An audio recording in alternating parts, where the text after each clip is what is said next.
Now, when I think about my ordeal with algebra, I am grateful I had the experience, even though it was at times very unpleasant and difficult. It was definitely a time of growth for me. Although I didn't think the algebra course was an important part of my English degree, it was an important part of my education. It was a personal victory for me. I was ready to quit after I failed, and I felt justified in doing so. But after a friendly nudge, I decided to give it one more try. And although I didn't master algebra, I was able to achieve success on the second try. Now as I look back on the experience, I would have regretted quitting, and I know that the regret I would have felt if I had quit would be worse than any discomfort or frustration I may have experienced while trying to learn algebra. President Hinckley, who knew the importance of both an education and not quitting, gave this counsel. I hope you will look upon the educational opportunity that you have as a great blessing. I know it is a grind. I know it is difficult. I know you get discouraged at times. I know you wonder why you are doing it at times. But keep on, keep hammering away, and keep learning. You will never regret it as long as you live, but will count it a great blessing.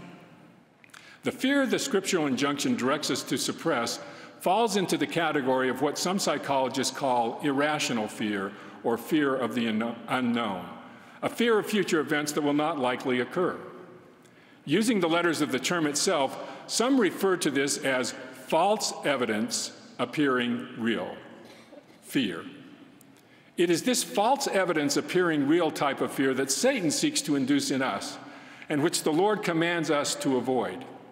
It's a kind of fear that is debilitating, sometimes paralyzing, and almost always soul and energy sapping. For some, this kind of fear takes the form of thoughts that you are not good enough to succeed here at BYU.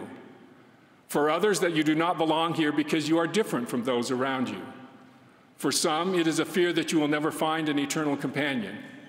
For others, that the future appears so ominous and dangerous that marriage and a family seem too risky. And for far too many, this fear comes in the form of the false belief that you are not acceptable to God, that you are so flawed because of past mistakes or current inadequacies that you are beyond the reach of the refining and redeeming power of Jesus Christ. When any of these false thoughts appears to be real to you, when such satanic lies cause you to lose hope in the future and maybe even in the present, please remember that God has repeatedly commanded us to fear not. We need to recognize that the feeling of despair and hopelessness that characterizes irrational fear is a tool of the adversary. Indeed, it is one of his primary tools. I am convinced that just as we have articles of faith, Satan and his minions must have articles of fear to aid them in their work. They might read something like, "We believe that the first principles of despair and damnation are doubt God, doubt yourself, and doubt others, and most of all, be very afraid of the future." I am certain the adversary fully understands that fear and faith cannot coexist together. If we fail to understand that truth, we are at a comparative disadvantage. On the other hand, if we remember that simple fact, in the moments when we are gripped by irrational fear, we will not only be able to recognize the true source of what President Hinckley called the gnawing, destructive element of fear, we will also understand the cure for those debilitating feelings. As both President Russell M. Nelson and Elder Bednar have reminded us, faith is the antidote to fear. We can increase the amount of faith and decrease the amount of fear in our lives by serving others more. As the lectures on faith indicate, faith is a principle of action. It grows and operates in our lives only when we are willing to exercise our agency in an active way. If we want to increase our faith in a way that dispels our fears, we need to act. And often the best way to act is to serve others. Irrational fear causes us to focus on ourselves, on our own inadequacies, our own inability to control things. When we focus on others and what we can do to help them, fear fades. This is just one way in which, as the scriptures teach us, perfect love casteth out all fear.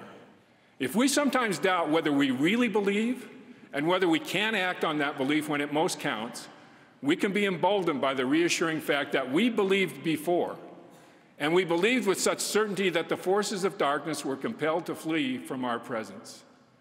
In your moments of doubt, despair, and fear, when you wonder if you can choose faith, remember you already made that choice once when faced with that same decision in the pre-earth life.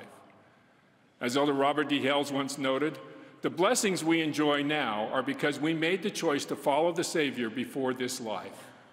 To everyone hearing these words, he said, whoever you are and whatever your past may be, remember this: it is not too late to make that same choice again and follow him.